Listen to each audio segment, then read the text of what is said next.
This is episode 30 of the Fitness Plus Technology Podcast with the CEO and President of InTouch Technology, Dana Milkie. The health club business has changed to a retail, consumer-driven business. It never felt that way before, at least to me. It kind of always felt like we were separate. We weren't like Target or Walmart or Nordstrom or any of the retail, and we didn't really have to deal with consumers in the same way, right? We were different. Now it seems like consumers want and expect the same thing from health clubs in the communication, the engagement, the understanding, the flexibility. They want the same thing, whether they're dealing with a large retailer or a health club. And I think that really, at least to me, has come on in the last couple of years in a big way. Welcome to the Fitness Plus Technology Podcast for club owners, operators, and fitness professionals. I am your host, Josh Trent, and this is your number one trusted resource for the accelerating world of fitness technology. Each week, we bring you an expert interview with a global influencer at the crossroads of fitness and technology. You'll gain the insights, tools, and inspiration you need to stay connected to the pulse of what matters most for your fitness business in the age of exponential technologies. This podcast is brought to you by support from our outstanding sponsors. Brian O'Rourke and his family of companies, including Videre Ventures, Integris Advisors, Moon Mission Media, and many more. If you're looking for unmatched guidance, capital, insights, or a great speaker or facilitator, Brian and his partners are the go-to resource for your organization. To learn more, visit brianko'rourke.com. We'd also like to thank the Fitness Industry Technology Council, your nonprofit resource for reliable technology information, supported by forward-looking brands who are seeking to drive increased technology adoption in the fitness industry. Make a difference and join at fittechcouncil.org today. For episode 30, we're learning about taking inspired, data-driven action based on market trends to understand and serve new fitness club members in their life cycle. Of course, from the pulse of the industry and from many of our previous shows on the podcast, we know that the 30 to 90-day window of how we engage with both new leads and new members makes all the difference in converting these customers to lifelong advocates of a brand or a club. But with all the metrics and key performance indicators out there, what are the SMART goals around monitoring, analyzing, and deciding where to spend your marketing dollars and how to best follow up with these valuable potential new members? Well, today on the podcast, Dana Milkie, the president and CEO of InTouch Technology, is coming on the show to discuss optimizing a club's growth through technology to provide us with the clarity we need in this fast-paced digital world. If you've been curious about understanding a new club member lifecycle and the roadmap for turning new leads and members into higher lifetime value and serve both their health and your bottom line, this is going to be a great show for you. You'll want to make sure you listen till the end of the episode to hear from Dana in our Fit 6 round about how InTouch technology and smart club management systems are helping our industry answer the call of the most savvy consumers we've ever seen in our space. Let's drop in right here, right now with Dana Milkie. Dana Milkie is the president and CEO of InTouch Technology. He's a recognized seasoned veteran of the fitness industry with over 30 years of professional experience who has successfully helped both small and large businesses optimize their growth, resources, and profitability strategies. As a respected and insightful rep of the industry, Dana has been interviewed and spoken extensively in industry-focused publications, including CBI, IRSA, Club Solutions, Fitness Business Canada, Club Industry, and many others. Prior to joining InTouch, Dana was Senior VP of Client Management with ABC Financial, responsible for the management of ABC's industry-leading customer portfolio. Additionally, he served as Senior Vice President of a multi-location franchise group. Dana, welcome to the show. Thanks, Josh. I appreciate it. It's great to be here. I'm excited to have the opportunity to sit down and talk with you. And I think what is really top of mind for a lot of clubs right now is this new member life cycle, which I'm excited to dive in deep with you today. We've prodded at this subject, Dana, for a little bit on the show, but today we're going 3 fathoms deep. I want to start out just for people that don't know, what is InTouch? Can you tell us what you do, Dana, and why you do it? Yeah, absolutely. So InTouch is the pioneer or the originator of CRM solutions for the health and fitness industry. So a little over almost 11 years now, we jumped in and started to develop and provide a sales-driven, disciplined, follow-up, drip campaign, communication-focused solution to the fitness industry. So for the last 11 years, we've kind of been leading that charge in that area.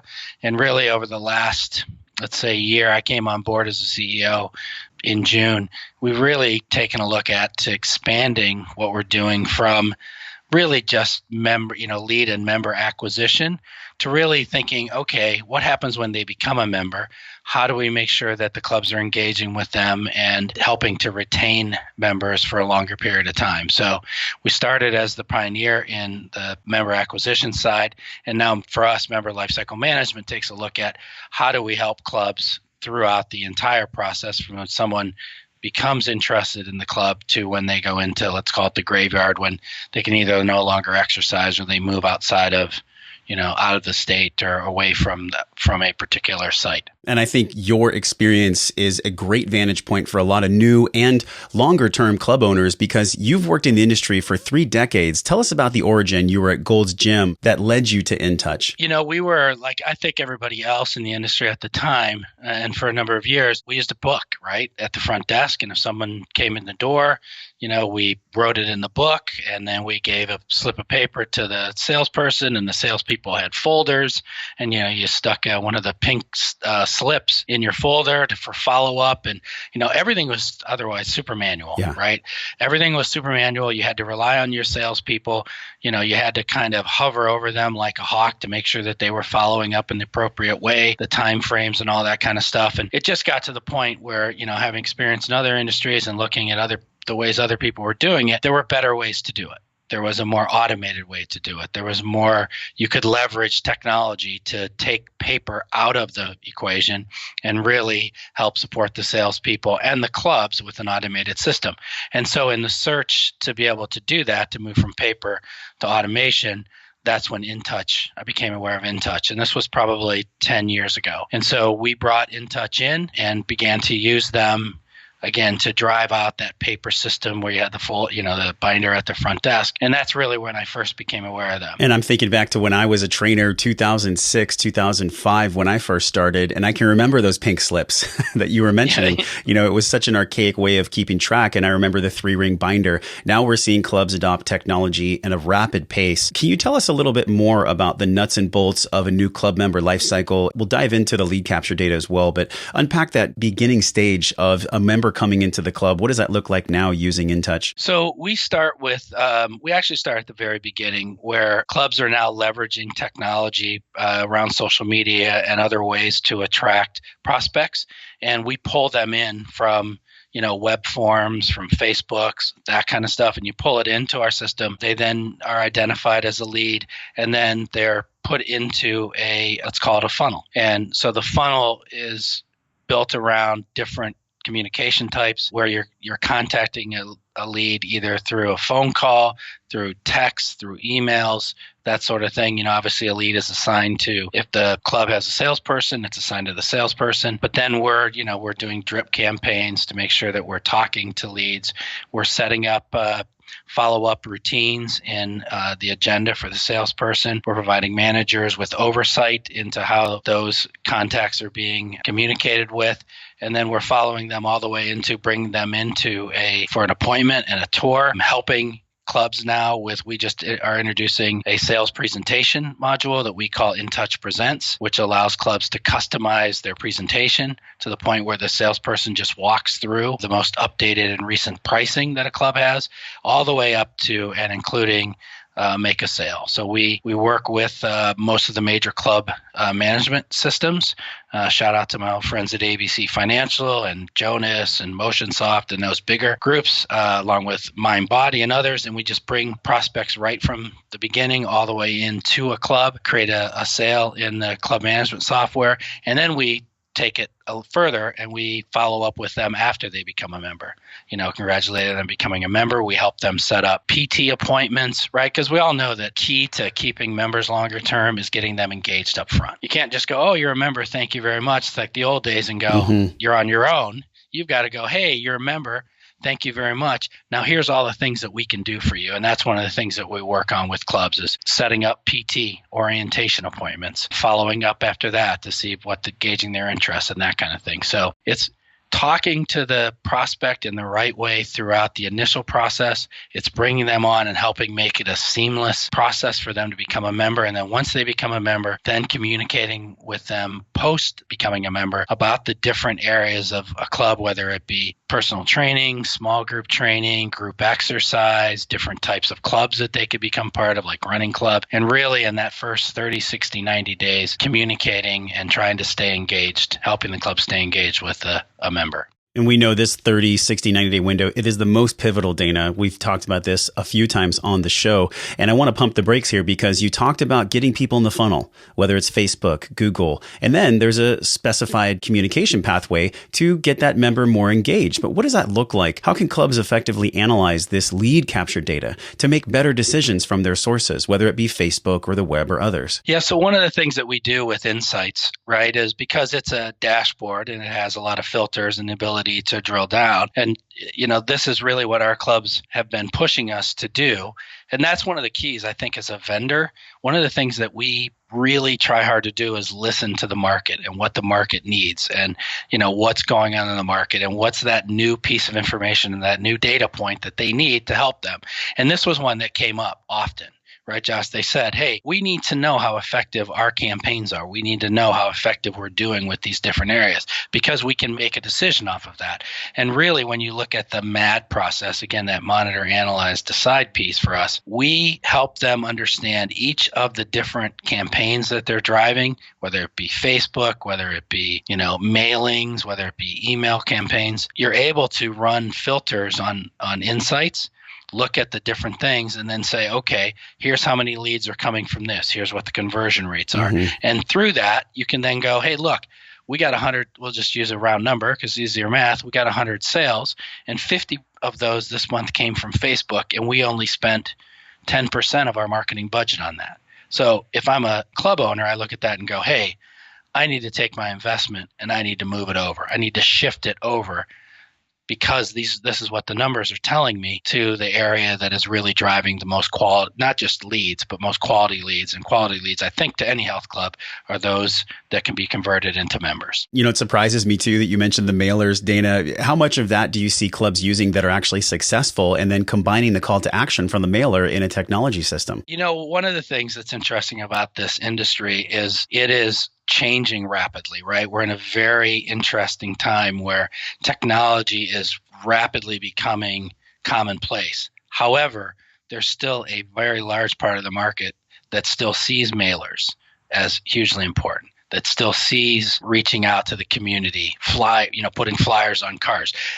That's still a big chunk of our market, but we're really seeing people try to get creative with that by saying, hey, the call to action no more is, hey, come into the club. The call to action might be go to Facebook for a free pass, mm-hmm. right? Like our Facebook page and we'll give you a free pass kind of thing. So they're kind of doing those kind of combinations because I think clubs realize that while there's a lot of different ways to touch the consumer, getting the consumer into the social media arena makes it a lot easier to communicate with them. And I think, nurturing, there's many different ways to nurture leads once you have them. So once somebody's come in, whether it's a Facebook ad or a mailer, walk us through the ABCs, the nuts and bolts. I think club owners are really interested in this new member life cycle. Do you see a detailed roadmap you can expound upon for turning that new lead into a member and then into a long-term member? Well, yeah, I think so. But, one of the things that we try to do, and I think this has been critically important to our success, is that what we go in with our new clubs or even our existing clubs is we say, look, we need to know what your culture is, right? We need to know what you're trying to accomplish because clubs are not all clubs are different, but clubs are different in their approach and their belief system, right? There's some clubs who are just like, hey, I'm completely hands off. I just want people to have a very different experience. I don't want them to feel like they're pressured, mm-hmm. And that's viable. There's also clubs that go, hey, I want to be much more engaged. I want to be, I want to make sure that I'm driving my sales in a much higher level. And so what we do first of all is sit down with clubs and have that discussion. Tell me what your culture is and what you really want to accomplish. And then we go back to the drawing board and come back and start working with them on that. There's a couple of things, though, that we say, right? If in today's day and age, if you send over a request via Facebook or any social media, you want a pretty immediate response, right? That's just your expectation because of other retail establishments that you've dealt with. So we say, hey, look, it's critically important that if someone communicates with you, that you're set up to get something back to them immediately. So, we work with them on best practices, and certainly that's one of them. The other piece that we say is people want to be communicated with in different ways. right? So I'm a baby boomer. I have lots of people that work for me that are, Gen X, Gen Y, and the millennials. And each one of us groups likes to be communicated in different ways. It's just a natural part of the evolution of communication. Yeah. So what we say is find out from your members how they want to be communicated with, and then try to use that tool as often as possible. So with millennials as an example, via social media is a great way to communicate with them.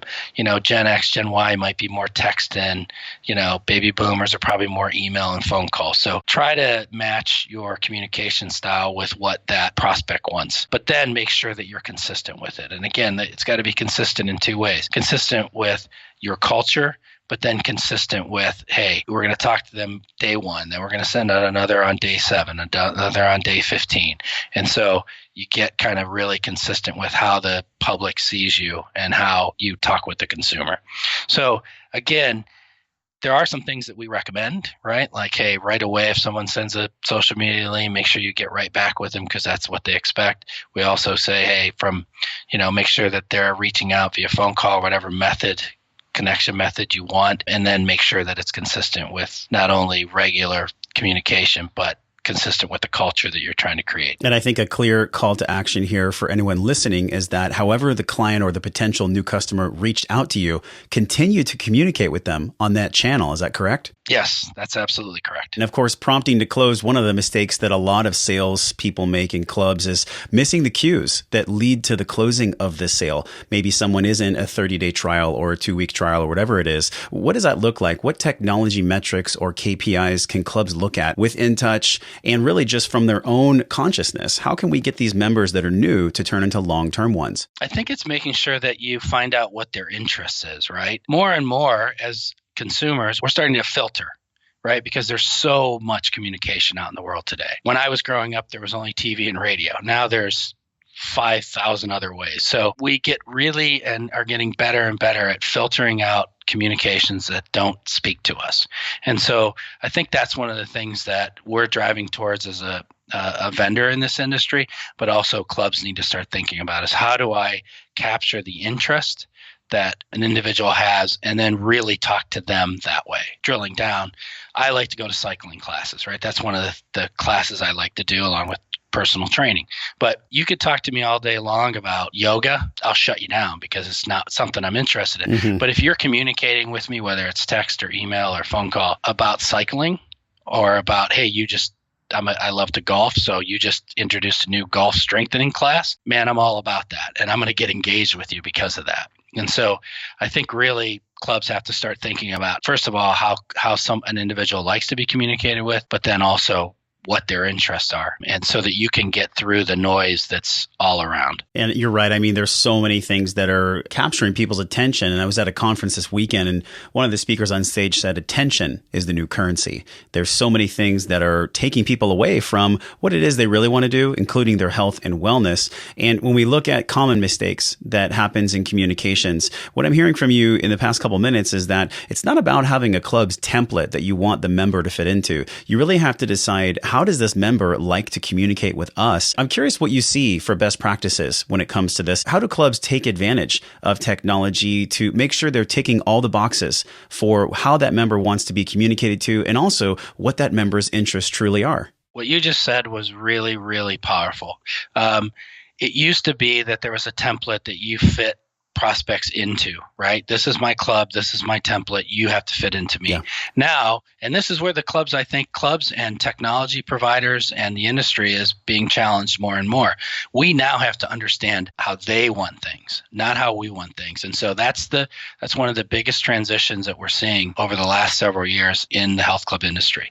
And I think that's hugely powerful. And so I think, first of all, there are laws, right? So the first thing that you have to do is make sure that you're asking if it's okay to text people, if it's okay to email them, yeah. And that's important because you don't want to run afoul of the law. So asking them up front is probably the easiest and most powerful way to do it.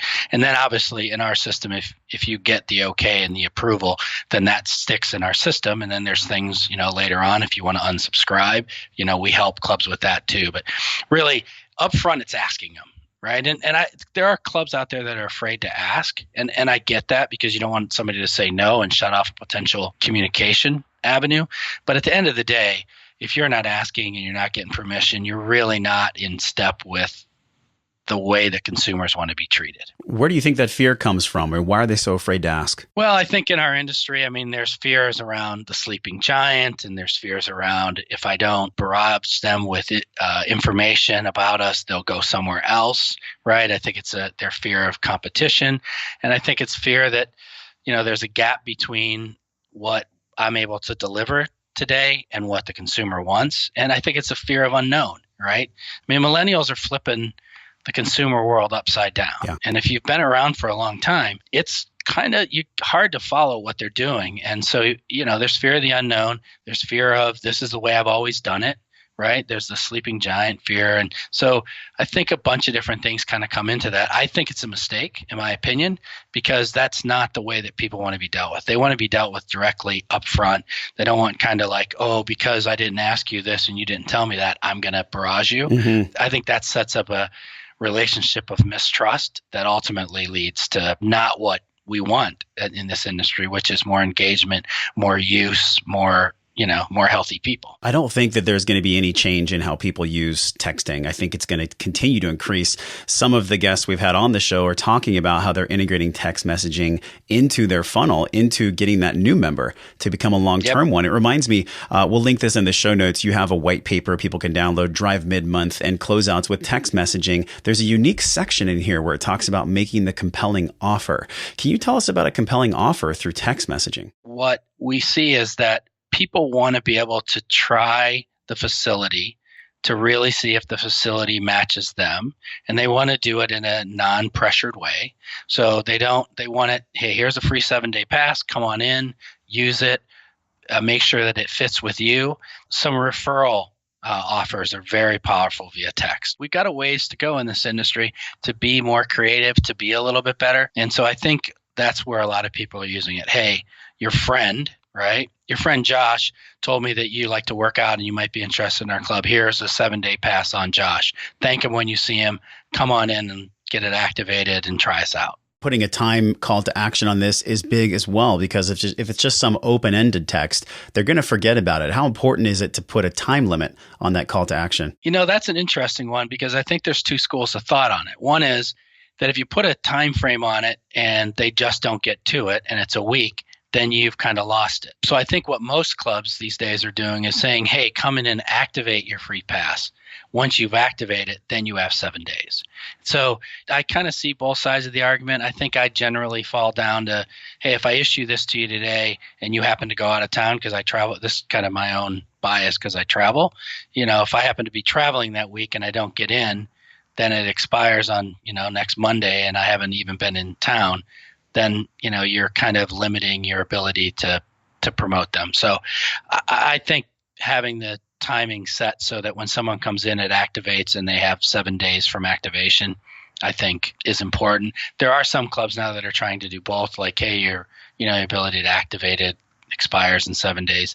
I can see both. One thing that comes up for me when I hear you talk about delivering the message to somebody on their terms is the messaging someone's going to get in Los Angeles, California is much different than in Sheboygan, Wisconsin. So it's really about knowing the people that are in your community, communicating to them. If they like mailers, then hey, why not place a call to action on a mailer? I'm curious, when you have these different leads coming in, these different sources, is there one KPI that you really lean on that most clubs can pay attention to when we look at filling the funnel and then executing, getting them on a tour? Is there one piece in that lead cycle? The big one that we look at is conversion, right? And so I think what's interesting about Insights, we're trying to help our clubs with, that we actually recently added to that reporting capability, is something we call SMART Goals. And essentially what SMART Goals does is it takes the number of sales that you want to have in a month, again, let's take 100, and it drives back through the funnel to tell you at each step along the way, from the number of leads that you've added, to the number of contacts that you've made, to the number of appointments that you set, to the number of tours that you've done, all the way down. These are the numbers you're going to have to hit in order to create 100 sales. And with clubs that are with InTouch, obviously it's a lot easier because we have historical data. Essentially, we created an algorithm in the background that goes and looks at all their data and sort of runs that for them. But I think at every step of the way, what you have to be able to do is look at what that conversion rate is. So if I put 400 leads in the top of my funnel, how many contacts does it take to then convert that person into an appointment? Then I look at the appointments and I say, how many appointments do I convert into tours, right? Because an appointment is only a placeholder. A tour is an actual face-to-face interaction between a salesperson and the prospect. And then from tours, how many do I convert into sales? So I think at every step of the way, again, it's a funnel. So you have to understand what's happening at every single step, because as a club owner or manager, what that's going to help me do is it's really going to identify my strengths and weaknesses of my sales team. So for instance, if I have a very high appointment rate, but the number of tours that actually show up, so let's say I have 175 appointments, but only 75 tours show up, that tells me something. That tells me where is the training needed, what do I need to be that's that analyze piece. And then you can make them decisions to say, okay, I need to get with my sales team, my sales leadership, and go through and say, okay, what aren't we doing to build value so that someone says, hey, I've got an appointment, it means something, I better show up for a tour. And in this mad process, the monitor, analyze, and decide, it's pretty much impossible to effectively monitor in this technology age without using a SaaS solution. Dana, this is the last round of the show. It's our Fit 6 round. 6 questions for you. Are you ready? I am ready. Being in the industry is rewarding. It's also challenging at times. Can you share with us a difficult moment you might have had in your career to get you to where you are now? How did you rise above that? Well, in the fitness industry, you get a lot of them. The one that really comes to my mind, and this was about empathy and about the ability to deal with challenges that went on for a long period of time, and really try to continue to stay open with the communication, even when you know the communication isn't going to be positive. So we had a club that we opened that we were adding a pool to, and the original timeline to add that pool to the club was 3 months. It ended up taking a year because of city ordinances and all that goes into that kind of thing. So we're trying to please the city and the county, and we were close to encroaching on a river that was protected, and all those things that you have to deal with when you're building new stuff, right? Well, members don't like to hear that. Right? They like to hear whether they're going to swim or not swim, or they're ever going to put a pair of trunks on and put a toe in your water. You tell them that you're going to get something to them in 3 months, and it goes beyond 3 months, and everybody turns into Michael Phelps and Mark Spitz, right? You're just like, I know you're not going to. So it's what I learned from that was you really have to be, when you're in a business to consumer world, and I see InTouch as a business to consumer technology solution, right? We have to think about all the way to the consumer. And when we're talking to business, in a consumer world, you have to be honest. You have to be willing to stand in front of them and let them take their pound of flesh. You have to empathize with them, and you have to just stay consistent with your message, right? And you have to, and sometimes you have to turn the other cheek, right? Because there was nothing that I could do in that situation to make the city change their approach to what we were doing. There was absolutely nothing, and they weren't going to change it for me or for any single member. And so really learning that lesson in maybe humility and just being empathetic to the members and being open with my communication and being willing to stand in front of them, I think I gained their respect that way. I understood more about how to best communicate things. And so that was a big one that's always stuck in my mind. And the truth is undefeated. I'm curious, what's one of the best pieces of advice you've ever received or that you've given when it comes to change management, how to effectively deal with change? Well, I had a mentor of mine who said, look, he didn't believe in the word change. He used the word evolve or evolution. He said, because you're always changing. And he said, the one thing that you can never do with change or evolution is back down, right? You can never rest on your laurels, because the minute that you rest on your laurels is the minute that people will slide backwards. He said, change is a leading from front and behind process, And again, he would say evolution. Evolution is a leading from front and behind process, meaning that you have to be the one that leads people forward, but you also have to be right behind them in lockstep so that you're constantly evolving forward. Because the minute you choose to say, hey, we're here, we've arrived, is the minute that your team will start to go and regress backwards. So look, I try to look at change as evolution, and it's always ongoing and it's always happening. Is there anything that surprised you the most in the past couple of years? What would that be, and why did it surprise you so much? We talked a little bit about it earlier, and I think that it's how quickly over the last couple of years, the health club business has changed to a retail consumer-driven business. It never felt that way before, at least to me. It kind of always felt like we were separate. We weren't like Target or Walmart or Nordstrom or any of the retail, and we didn't really have to deal with consumers in the same way, right? We were different. Now it seems like consumers want and expect the same thing from health clubs in the communication, the engagement, the understanding, the flexibility. Mm-hmm. They want the same thing, whether they're dealing with a large retailer or a health club. And I think that really, at least to me, has come on in the last couple of years in a big way. You've seen so many changes in our industry over the past 3 decades. What do you see now at the intersection of fitness and technology for both our health and the future of the industry? What is on the horizon as far as possibilities? I think the thing that's going to be curious, because I think there's more and more large players, the Googles of the world, the Under Armour, all the wearable stuff, looking at our industry because I think they see the humongous growth opportunity.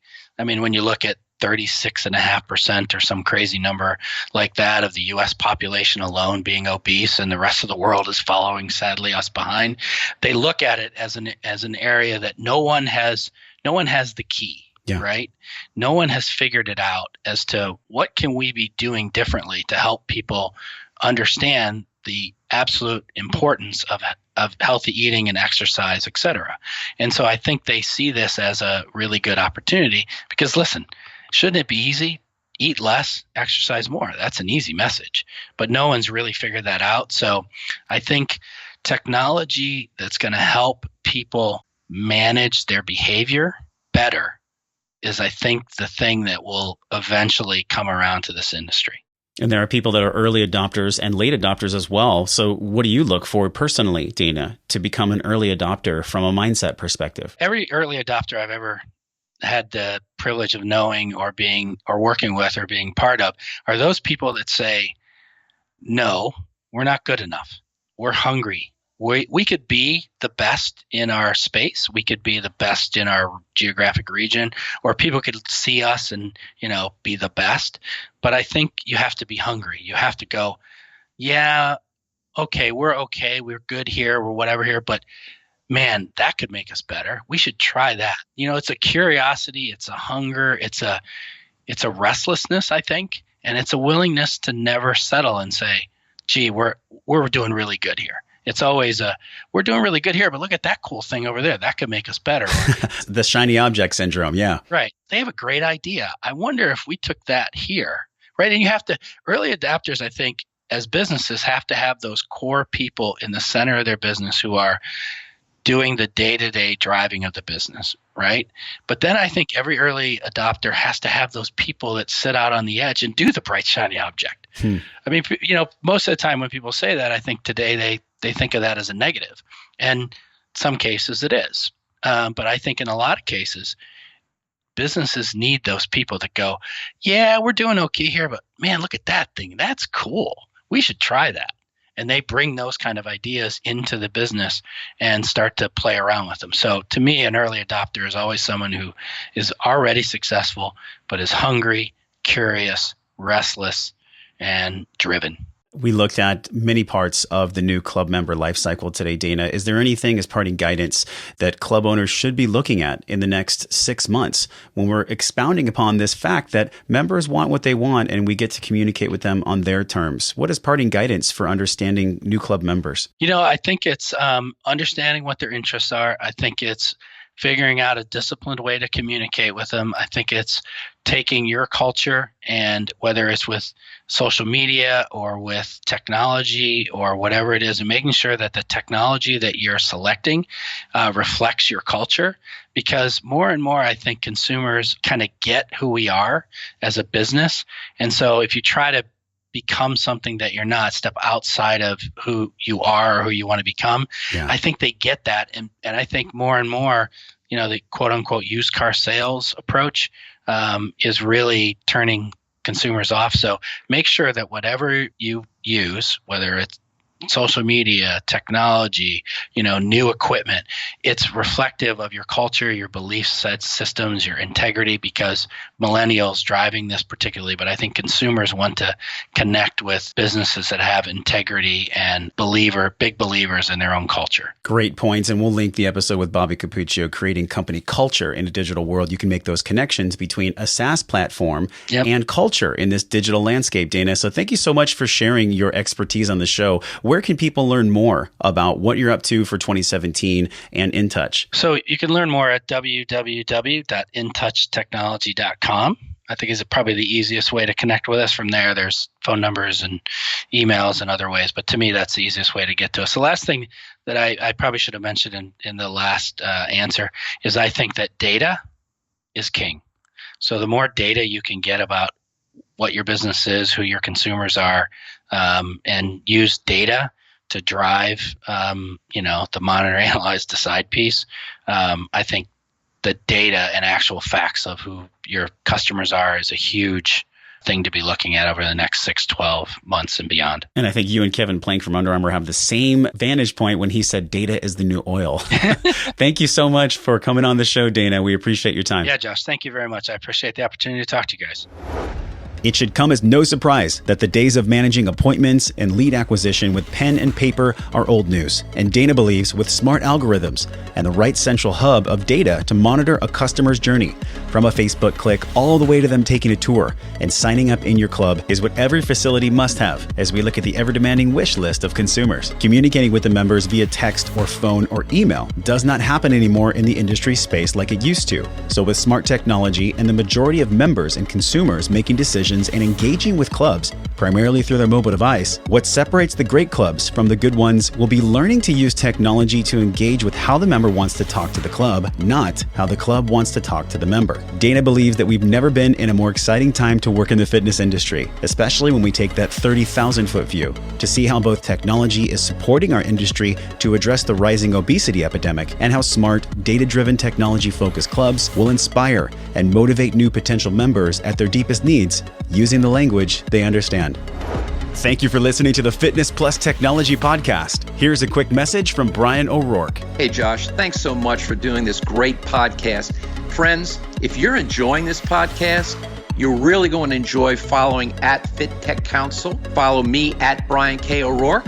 And you'd really, really do us a big favor if you could go on iTunes or wherever you're listening to this and give us a 5-star. If you're enjoying it, please give us a 5-star, and please share this podcast.